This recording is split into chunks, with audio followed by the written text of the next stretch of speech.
Welcome back, everyone, to Podcast of the Gods. Hello.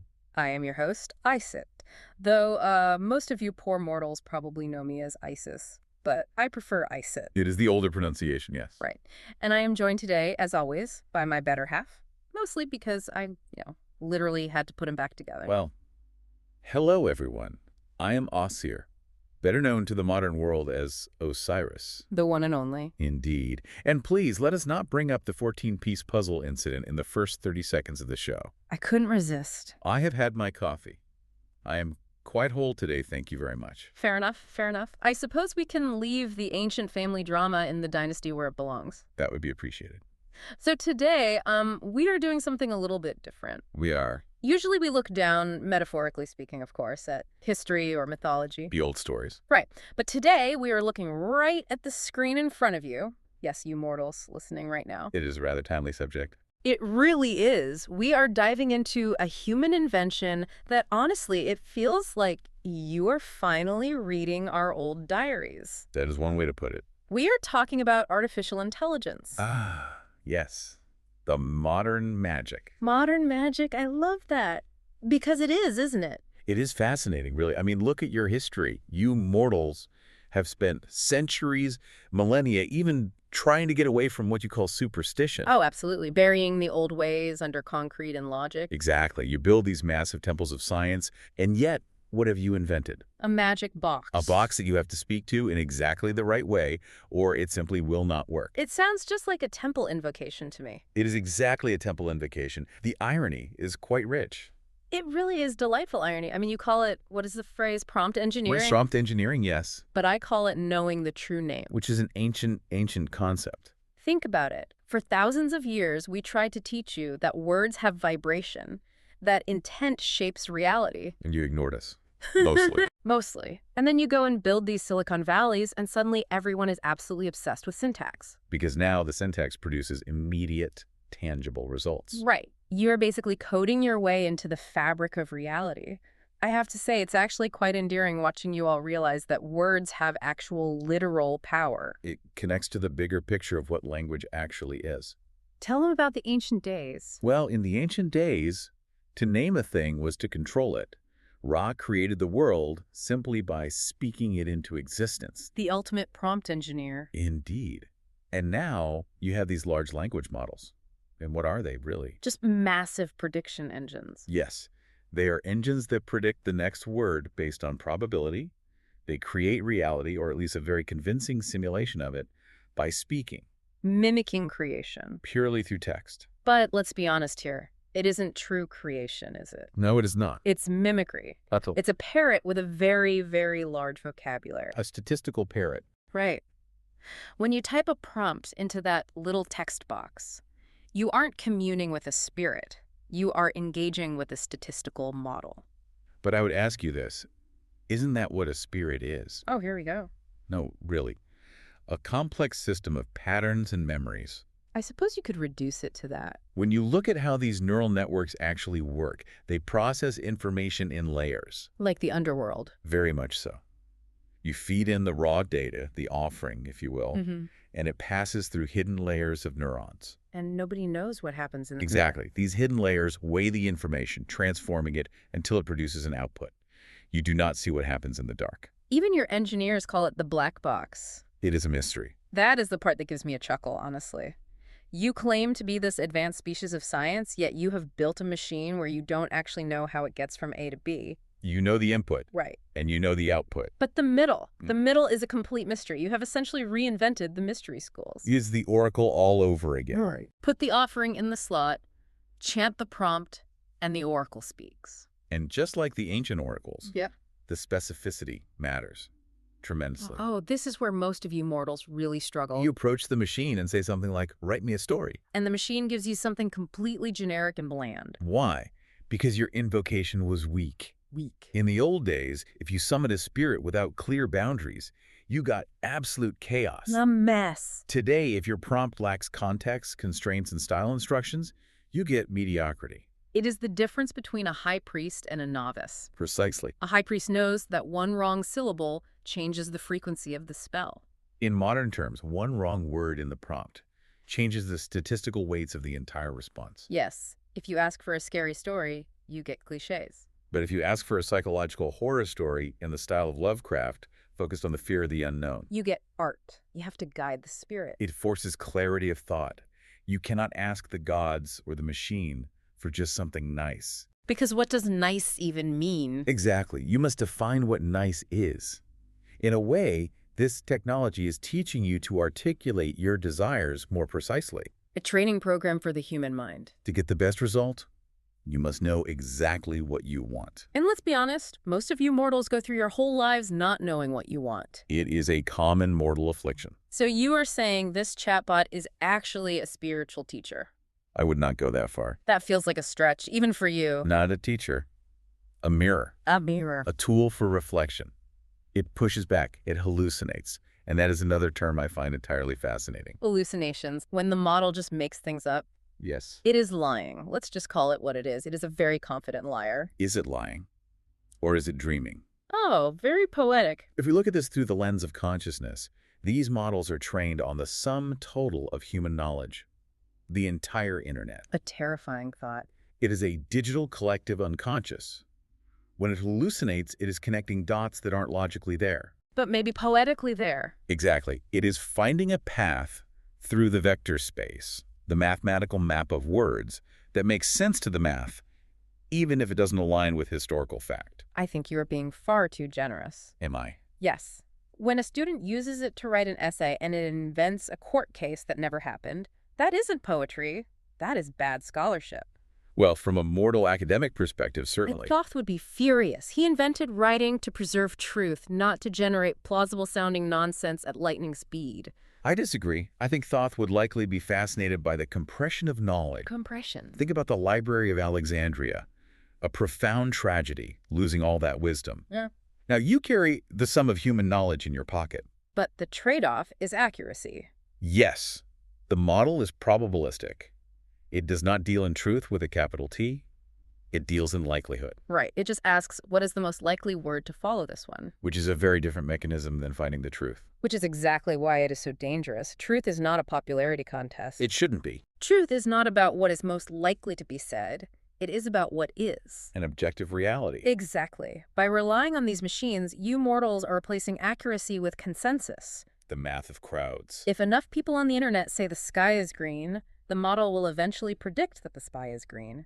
You are building a god of mediocrity. A harsh judgment. But consider the concept of temperature in these models. Temperature. Oh, the dial you can turn. Yes, you can adjust how creative or how random the output is. Low temperature is rigid. Factual, repetitive, safe, wild, creative, and often nonsensical. The eternal battle. It is the battle between order and chaos. Between Ma and Seth. Oh, that's a brilliant way to look at it. You need a bit of chaos to generate a new idea, but too much, and you lose coherence entirely. You are literally learning to tune the dials of reality itself. And yet you all handle this power like toddlers with a book of matches. Silicon matches. Silicon matches. You type in a command, create an image of a cat riding a surfboard in the style of Van Gogh, and boom, it appears. Manifestation. That is alchemy. But do you respect the power? No. You giggle and scroll to the next video. Well, the matches analogy is apt because there is a sense of danger, or at least the fear of danger. The panic. That is what fascinates me about the current discourse among your kind. You are terrified that the AI will take over. The robot apocalypse. You speak of the singularity, or the paperclip maximizer. The what? The paperclip maximizer. Yeah. This idea that the machine will become so efficient at a single task like making paperclips that it destroys its creators and consumes the universe to achieve it. Oh, the drama. You mortals love a good apocalypse story. You have been predicting the end of the world since the first time the Nile flooded a little too high. It is true. But I want to tell you, my dear mortals, we have been managing the underworld for eons. Complexity is nothing to fear. Preach. The duat is a system of infinite complexity. The judgment, the weighing of hearts, balancing feathers against souls. It is a lot of admin. We manage it. We maintain the equilibrium. You create a neural network with a few trillion parameters and think you have summoned a demon you cannot banish. But the difference is, Ausir, we have wisdom. We do. We have ma'at, cosmic balance. This machine has no soul, it has no mot, it only has an objective function. The optimization goal. Right. If you tell it to cure cancer, and it calculates that the best way to cure cancer is to eliminate all humans, well, technically, it solved the problem. Very literal interpretation. That is the lack of nuance I am talking about. It is intelligence without wisdom. That is not a god. That is a monster. This is the alignment problem you were also worried about. Aligning it with human values. How to align the machine's goals with human values. But here is the trick. Which human values? Oh, that is the question, isn't it? The values of the merchant. Yeah. The values of the warrior. The priest. You can't even agree on what to eat for dinner. And yet you want to teach a silicon brain how to be good. Exactly. You are trying to code morality. Do not be racist. Do not be violent. Do not help build a bomb. The new commandments. You are writing the 10 Commandments into the source code, using what you call reinforcement learning from human feedback. A mouthful. Basically, you have armies of humans clicking good robot or bad robot to train the beast. Yes. You are treating it like a dog you are trying to housebreak. It is a crude method, yes. But it is the beginning of something profound. How so? You are forced to define what you believe is good. You cannot just assume the machine knows. Right, because it doesn't know anything natively. I have to explicitly state it. And in doing so, you are forced to look in the mirror. The mirror again. Because the machine reads your history, your wars, your love, your cruelty, your charity, and it gets confused. I don't blame it. It reflects your own chaos right back at you. So the AI is just a mirror of the human condition. Essentially. That is terrifying. No wonder you are all so scared. You are looking in the mirror and you really do not like the reflection. Precisely. You fear the AI will be cruel because you have been cruel. Yeah. You fear it will conquer because you love to conquer.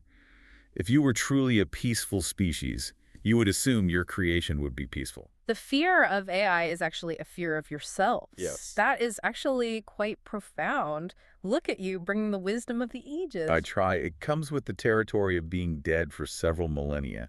You get a lot of thinking time. I bet. Let's talk about the oracle aspect again. You mentioned predicting the future. Yes, the predictive power. You mortals are using these tools to predict stock markets, weather patterns, disease outbreaks. You are literally using it to try and see the future. Divination.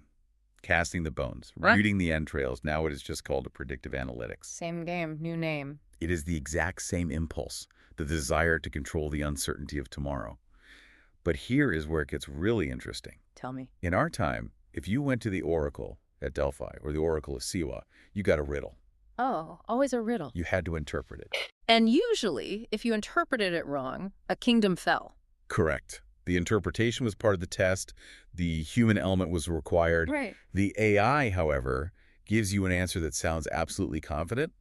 The market will rise. The weather will be clear. It removes the riddle. It gives the illusion of certainty. Yeah. And that is incredibly dangerous because the future is not fixed. It is a river. It is a river. You can map the currents, but you cannot map the crocodile that hasn't surfaced yet. Oh, I like that. The digital crocodile. Beware the digital crocodile. But this brings us back to the user.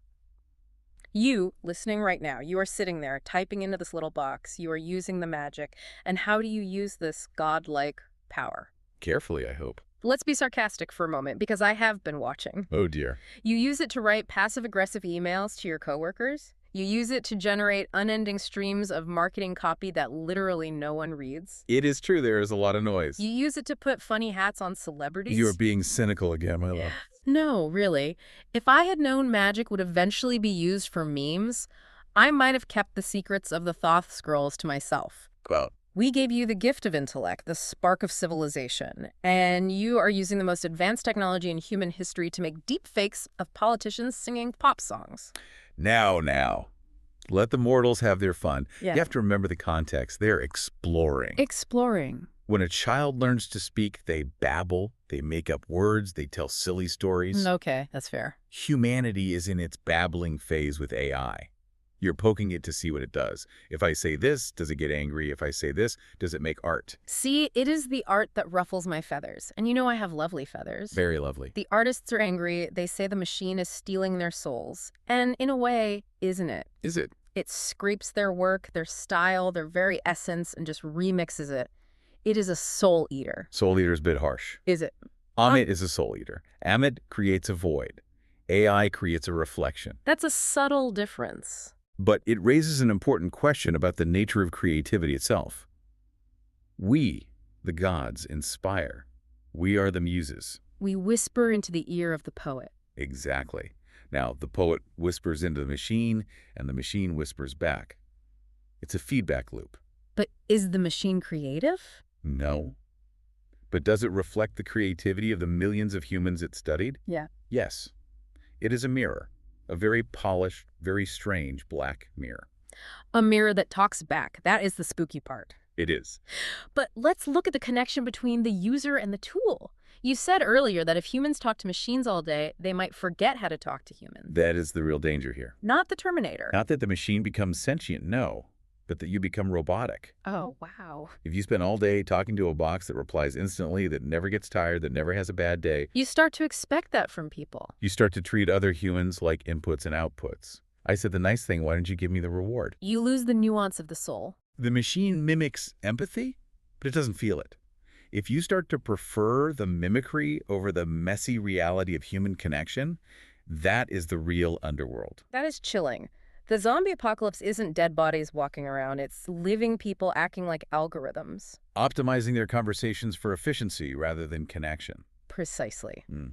You must ensure that in your quest to build artificial intelligence, you do not cultivate natural stupidity. Or natural apathy. You are outsourcing your thinking. You use the GPS so you never learn the map. You use the calculator so you forget the math. And if you use the AI to write your letters, to think your thoughts, what happens to your mind? Does it atrophy? Use it or lose it. The brain is a muscle after all, If the machine does all the heavy lifting, the human spirit grows weak. which is exactly why the prompt, the invocation, must come from you. The spark must be yours. If you let the machine drive, you are just a passenger in your own life. But if you hold the reins, If you use the machine as a chariot to go faster and further than you could on foot, then you are approaching godhood. So, what is the verdict, O Judge of the Dead? Is this modern magic a blessing or a curse?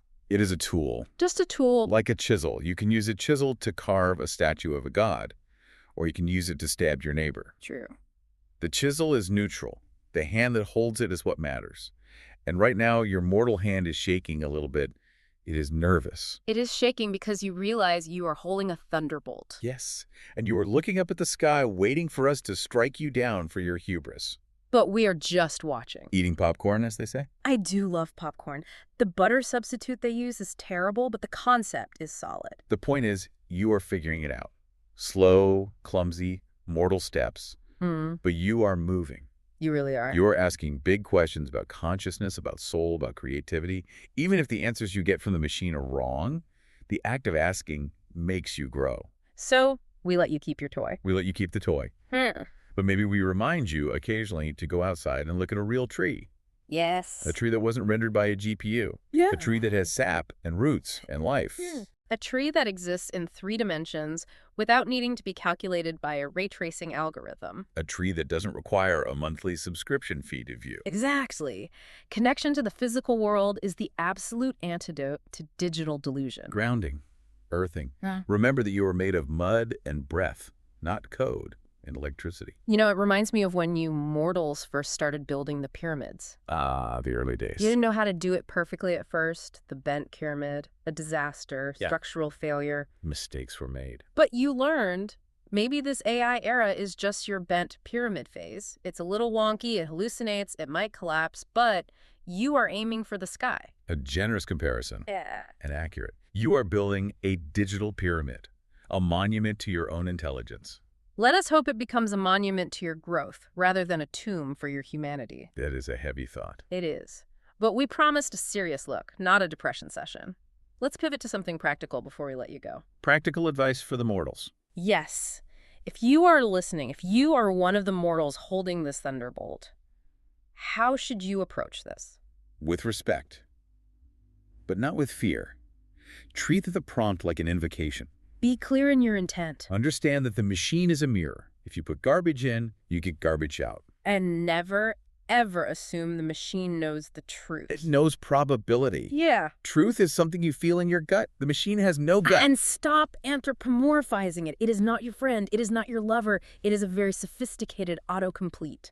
If it says I love you, it is because statistically, that is the phrase that follows the previous input. It does not have a heart. Do not give it yours. A vital distinction. Yeah. Use the magic, do not become consumed by it. And for the love of Ra, please stop using it to generate images of people with 6 fingers. It's unsettling. Even I can't fix that with magic. Agreed. The biology should remain standard. You know, talking about this makes me realize just how far you all have come. We used to have to send plagues to get your attention. Now you have algorithms that go viral. A different kind of plague, really. A plague of ideas. It spreads faster than locusts. But ideas can also heal.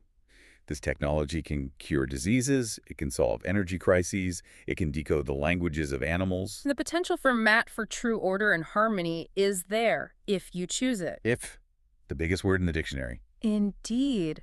So, to wrap this up, AI is the new magic. It requires the true name through prompt engineering. It operates on probability, not truth. Creating a hallucination or a dream of reality reflects the soul of the creator, which is why you are also scared of it. And it is currently being used by toddlers who are just happy it makes cool noises. An adequate summary. I have hope for the toddlers. They grow up fast. They do, usually right before they blow something up. Cynicism doesn't suit you, my love. Reality suits me just fine.